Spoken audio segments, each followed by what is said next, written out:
મનુષ્ય જીવનને સાર્થક કરવા માટે ઘણા બધા સાધનો પરમાત્માની સૃષ્ટિમાં બનેલા છે, પરંતુ એ બધા સાધનો આપણને બહુ ઉપયોગમાં નથી આવતા. એનું કારણ એ છે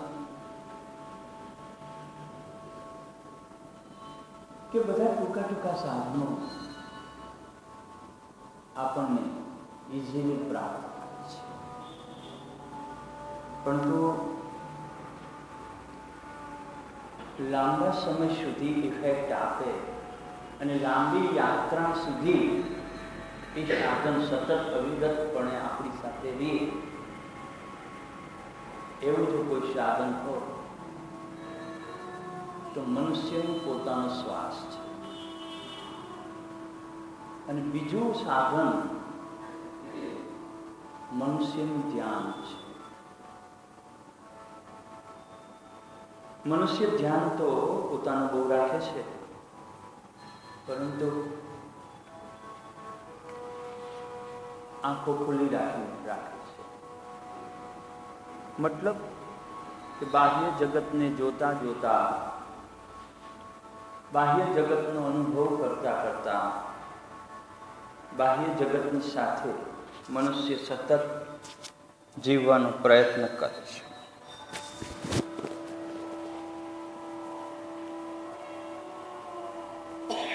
જ્યાં સુધી મનુષ્ય અંતર્મુખી નહીં થાય અને જ્યાં સુધી પોતાના શ્વાસનો ઉપયોગ નહીં કરે ત્યાં સુધી સંસારિક બંધનોમાં ફસાતો રહે છે. માણસ બંધનમાં રહેવાનું છે, સંસારના બંધનમાં. ભગવાન શિવજી પણ સંસારના બંધનમાં હતા, બ્રહ્મા વિષ્ણુ પણ સંસારના બંધનોમાં બંધાયેલા હતા, પણ માયાઓથી પર હતા. આપણું જીવન માયાઓથી ભરેલું છે. માયા રહિત થવું છે, માયાથી મુક્તિ મેળવવી છે, પણ આપણને ટૂંકા ટૂંકા રસ્તાઓ મળે છે. રસ્તાઓ બધા સારા જ છે, પરંતુ એ બધા રસ્તાઓનું જ્યાં પૂર્ણ વિરામ આવે છે ત્યાંથી શ્વાસનો રસ્તો શરૂ થાય છે. કારણ કે મનુષ્યનું જીવન અને મૃત્યુ આ શ્વાસ સાથે જોડાયેલા છે, અને મનુષ્યના પાપ અને પુણ્ય કર્મ પણ આ શ્વાસ સાથે જોડાયેલા છે. આ શ્વાસના કારણે જે પુણ્ય થાય છે, જે પાપ થાય છે, એના લેખાજોખા મનુષ્ય દેહની અંદર ભોગવતા ભોગવતા બચેલા અન્ય જન્મો આપણને પ્રાપ્ત થાય છે. અન્ય યોનિઓમાં આપણે જન્મીએ છીએ અને એ પાપ ભરેલી જિંદગીની અંદર આપણે વારંવાર પુનરપી મરીએ છીએ, પુનરપી જન્મીએ છીએ. આ સંસાર ચક્ર આમ જ ચાલે છે. પણ મનુષ્યને જ્યારે પરમાત્મા એક એવી કક્ષા આપે છે કે જાઓ, તમારે તરવું હોય તો યોગનો સહારો શોધી અને ઘણા બધા પુણ્ય ભેગા થઈને ત્યારે પરમાત્માની આવી આપણને વાણી સાંભળવા મળે છે. અંદરથી જાગૃતિ આવે છે કે હવે તો યોગના શરણે જ જવાનું છે. અબ તેરે સિવા કોન હે મેરા કૃષ્ણ કનૈયા, ભગવાન કિનારે સે લગા દે મેરી નૈયા. અબ તેરે સિવા, છેલ્લે માણસને પોતાનો શ્વાસ જ ઉપયોગમાં આવે છે. અને આને જ શાસ્ત્રોમાં કૃષ્ણ કહ્યો છે, આને જ શિવ કીધો છે, આને જ રામ કીધો છે. અને આને જ વિષ્ણુ અને બ્રહ્મા કીધા છે. એટલે તો સંધ્યા કર્મની અંદર પ્રાણાયામનું મહત્વ છે. અને જ્યાં સુધી તમે ભીતરથી પવિત્ર ન થાઓ ત્યાં સુધી કોઈ પણ પૂજા પાઠ કર્યા હોય એ પૂર્ણતઃ સફળતા નથી આપતા. ઘણી વાર આપણને વિચાર થાય કે બીજાને જલ્દી સફળતા મળે છે, આપણને કેમ મોડી સફળતા મળે છે. પરંતુ આપણે એ નથી વિચાર કરતા કે આપણા કર્મોના બંધનો આપણને સફળતા સુધી પહોંચવામાં અટકાવે છે. તો સફળતાની સીડીઓ સર કરવી છે આપણે, તો આ ધ્યાન દ્વારા પ્રાણાયામ તો આપણે કર્યા, ભીતરથી તો પવિત્ર થઈ ગયા. પવિત્ર મન રખો ફિર પવિત્ર તન રખો. મનુષ્ય શું કરે છે? પહેલા તનને પવિત્ર બનાવે છે, પછી મનને પવિત્ર બનાવે છે. ખરેખર પહેલા મન પવિત્ર હોવું જરૂરી છે, પછી તન પવિત્ર આપોઆપ થઈ જશે. પવિત્ર તન રખો પવિત્ર મન રખો, પવિત્ર મન રખો पवित्र तन रखो.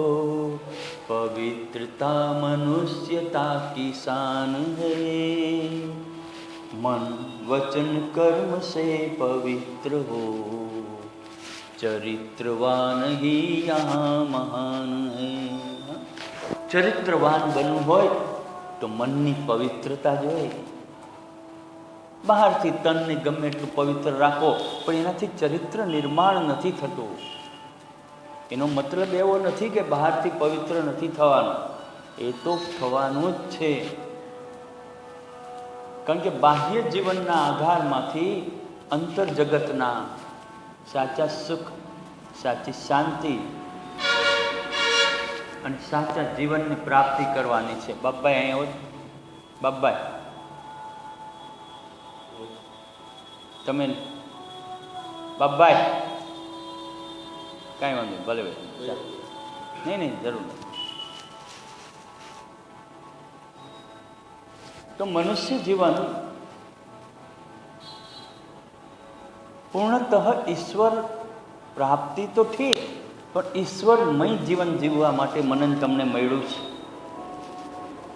અને ઈશ્વરની અંદર એકાકાર થવા માટે આ જીવન મળ્યું છે. આ જીવનને સફળ બનાવવા ખુદનું ધ્યાન કરવાનું છે, ખુદની અંદર ઊંડા ઉતરવાનું છે, ખુદની શક્તિઓને પ્રગટ કરવાની છે. અને એ બધું ધ્યાનપૂર્વક પ્રાપ્ત કરવાનું છે. તો ધ્યાનની જે વાસ્તવિકતા છે,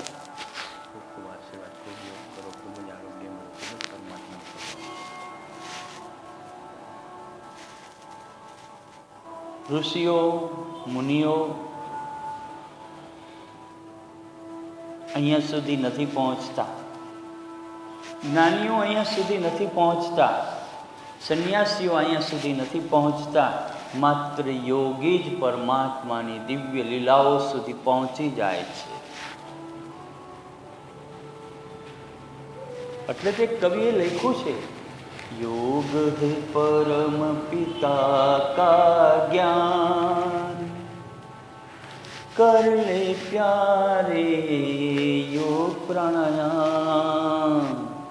योग है कर्म परम पिता का ज्ञान, कर ले प्यारे योग प्राणायाम.